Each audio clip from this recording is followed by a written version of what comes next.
Everyone, सो मैं प्रिया तिवारी आपकी जीए mentor एक बार फिर से स्वागत करती हूँ आपके अपने YouTube channel text book super coaching banking में। आज के सेशन में मैं आपसे बात करने वाली हूँ एसबीआई पीओ मेंस के एग्जाम पैटर्न के बारे में। अब आप सोचेंगे कि एग्जाम पैटर्न के बारे में क्या ही डिस्कस करना है, तो आप सबको पता है कि एसबीआई पीओ मेंस का जो एग्जाम पैटर्न है वो इस बार चेंज हुआ था, जो कि नोटिफिकेशन के टाइम पर हमने देखा था। तो यहाँ पर हम इस नए पैटर्न के बारे में डिटेल में डिस्कस करेंगे, सो दैट एग्जाम में आप छोटी सी भी मिस्टेक ना करें, क्योंकि आप में से बहुत सारे ऐसे स्टूडेंट्स हैं जो इस पर ध्यान नहीं देंगे और फिर वो पहले वाले पैटर्न को ही कंसीडर करके छोटी सी भी गलती कर सकते हैं। तो आज के सेशन में हम आपसे बात करेंगे एग्जाम के पैटर्न के बारे में कि एसबीआई पीओ मेंस का जो नया पैटर्न है वो क्या है। ठीक है, चलिए फटाफट से स्टार्ट करते हैं हमारा सेशन। सेशन को स्टार्ट करने से पहले आपको बता दें, ये मेरा टेलीग्राम ग्रुप है प्रिया मैम टेक्स्ट बुक, इसको आप लोग ज्वाइन कर लीजिए। मेरी जितनी भी क्लासेस होती हैं सभी क्लास की पीडीएफ, क्लास की लिंक, सारे अपडेट, नोटिफिकेशन सब कुछ यहाँ पर मिल जाएगा। ओके, अब अगर हम मेंस एग्जामिनेशन की बात करें, देखो प्रीलिम्स एग्जाम तो आप लोगों ने दे दिया, ठीक है, हम मेंस की बात करने जा रहे हैं। मेंस में यहाँ पर बोला गया है कि जो मेंस एग्जामिनेशन है ये आपका दो पार्ट में होगा, एक ऑब्जेक्टिव और एक डिस्क्रिप्टिव होगा। ठीक है, तो मेंस एग्जामिनेशन ये आपका ऑनलाइन होगा और यहाँ पर ऑब्जेक्टिव टेस्ट होगा 200 मार्क्स का और डिस्क्रिप्टिव टेस्ट होगा 50 मार्क्स का। मतलब टोटल आपका जो मेंस एग्जामिनेशन है वो 250 मार्क्स का होगा और ये ऑब्जेक्टिव और डिस्क्रिप्टिव दोनों एक ही दिन होंगे। जैसे ही आपका ये कंप्लीट होगा तुरंत आपका डिस्क्रिप्टिव स्टार्ट हो जाएगा, जहां पर आपको कीबोर्ड पर टाइपिंग करनी होती है। ठीक है, The descriptive test will be administered immediately after conclusion of the objective test and candidates will have to type their descriptive test answer on the computer। ये मैंने आपको ऑलरेडी बता दिया। अब देखिए ऑब्जेक्टिव टेस्ट के बारे में क्या बताया गया है। यहाँ पर बोला गया है कि जो ऑब्जेक्टिव टेस्ट है इसका जो ड्यूरेशन है वो 3 आवर है, मतलब 3 घंटे का एग्जाम होगा, जिसमें 4 सेक्शंस होंगे, टोटल 200 मार्क्स का होगा। ठीक है, अब बहुत ध्यान से समझना। रीजनिंग एंड कंप्यूटर एप्टीट्यूड के 40 क्वेश्चंस होंगे, 60 मार्क्स के, टाइम आपको मिलेगा 50 मिनट का। ठीक है, डाटा एनालिसिस एंड इंटरप्रिटेशन, मतलब हम ये मैथ्स की बात कर रहे हैं, 30 क्वेश्चंस होंगे, 60 मार्क्स के, टाइम आपको मिलेगा 45 मिनट का। जनरल अवेयरनेस ये आपका 60 क्वेश्चन होगा, 60 मार्क्स का और टाइम आपको मिलेगा 45 मिनट का। इंग्लिश की अगर हम बात करें तो 40 क्वेश्चंस होंगे, 20 मार्क्स के और टाइम आपको मिलेगा 40 मिनट का। टोटल 170 क्वेश्चन होंगे, 200 मार्क्स के और टाइम आपको मिलेगा 3 आवर का, मतलब 3 घंटे का आपका ये ऑब्जेक्टिव होगा। जैसे ही ये कंप्लीट हो जाएगा इसके तुरंत बाद आपका डिस्क्रिप्टिव स्टार्ट हो जाएगा और इस बार इन्होंने डिस्क्रिप्टिव में भी चेंज किया है। पहले क्या होता था कि डिस्क्रिप्टिव में 2 क्वेश्चन आता था, एक लेटर लिखना होता था, एक एस्से लिखना होता था, बट इस बार इन्होंने डिस्क्रिप्टिव का जो एग्जाम पैटर्न है वो चेंज कर दिया है। ठीक है, देखिए डिस्क्रिप्टिव में इन्होंने बोला है duration of this test is 30 minute for total 50 marks, मतलब 50 मार्क्स का ये एग्जाम होगा जिसके लिए आपको सिर्फ 30 मिनट्स मिलेंगे। पहले सिर्फ लेटर और एस्से लिखने को आता था, बट अभी इन्होंने उसको हटा दिया है। अब यहाँ पर क्या है, ईमेल राइटिंग आएगा, 2 होगा क्वेश्चन जिसमें से एक आपको करना होगा 15 मार्क्स का। ठीक है, सिचुएशन एनालिसिस राइटिंग होगा, 2 क्वेश्चंस होंगे जिसमें से एक आपको करना होगा, ये भी 15 मार्क्स का होगा। रिपोर्ट राइटिंग या फिर प्रिसाइज राइटिंग आएगा, इसमें भी 2 क्वेश्चंस होंगे जिसमें से एक आपको करना होगा, ये 20 मार्क्स के होंगे। तो टोटल 50 मार्क्स का ये डिस्क्रिप्टिव होगा जिसमें आपको 30 मिनट का टाइम मिलेगा, मतलब 30 मिनट में आपको ये तीनों करने हैं।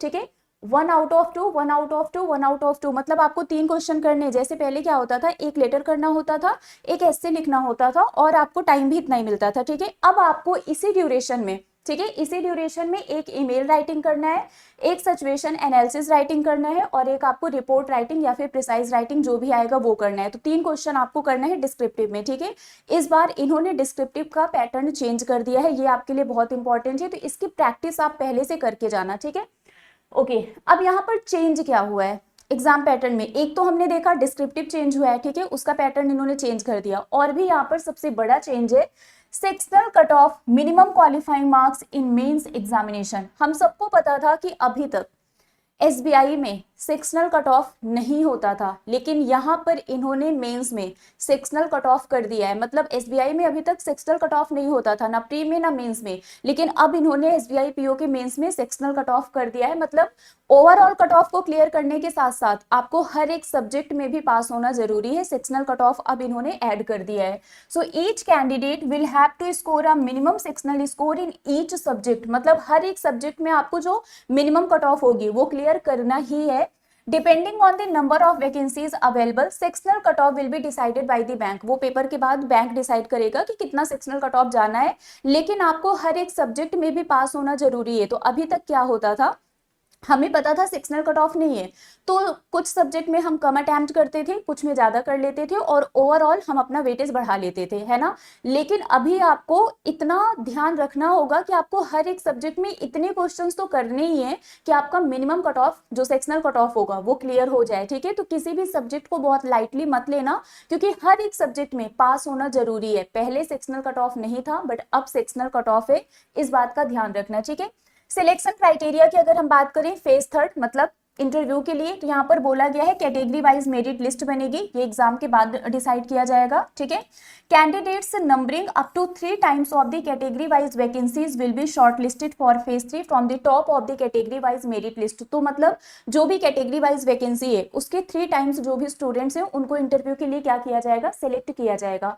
एंड हाँ, निगेटिव मार्किंग है, ये तो आपको पता ही है। There will be penalty for wrong answer marked in objective test for each question for which wrong answer has been given by the candidate 1/4 of the marks assigned to that question will be deducted as penalty. तो 1/4 negative marking है, ये तो आपको पता ही है। तो अब यहाँ पर आपको ये ध्यान रखना है कि एसबीआई पीओ मेंस में इस बार जो पैटर्न चेंज हुआ है, पहला तो इन्होंने सेक्शनल कट ऑफ को इंट्रोड्यूस कर दिया है, दूसरा जो डिस्क्रिप्टिव एग्जाम का पैटर्न है वो भी इन्होंने चेंज कर दिया है, ठीक है। इस पॉइंट को बहुत ही ज्यादा आप लोग ध्यान में रखना।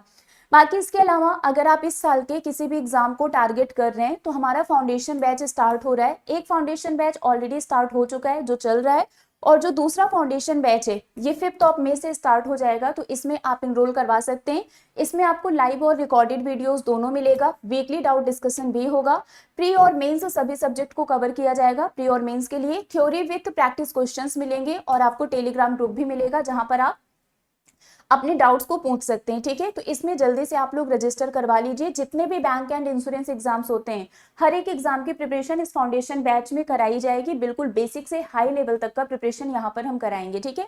बाकी अगर आप आरआरबी पीओ को फोकस कर रहे हैं, तो इसका भी जो फाउंडेशन बैच है वो ऑलरेडी स्टार्ट हो चुका है 21 अप्रैल से 19 जुलाई को ये जो बैच है ये कंप्लीट हो जाएगा, ठीक है। इसका ओरिएंटेशन सेशन ऑलरेडी चल रहा है। 22 अप्रैल को क्वांट का, 23 को रीजनिंग का, 24 को जीए, 25 कंप्यूटर, 28 इंग्लिश, 29 हिंदी, है ना। ये सारे सब्जेक्ट का ओरिएंटेशन सेशन इस डेट पर कंडक्ट कराया जा रहा है, और उसके बाद आपकी क्लासेस भी स्टार्ट हो जाएंगी।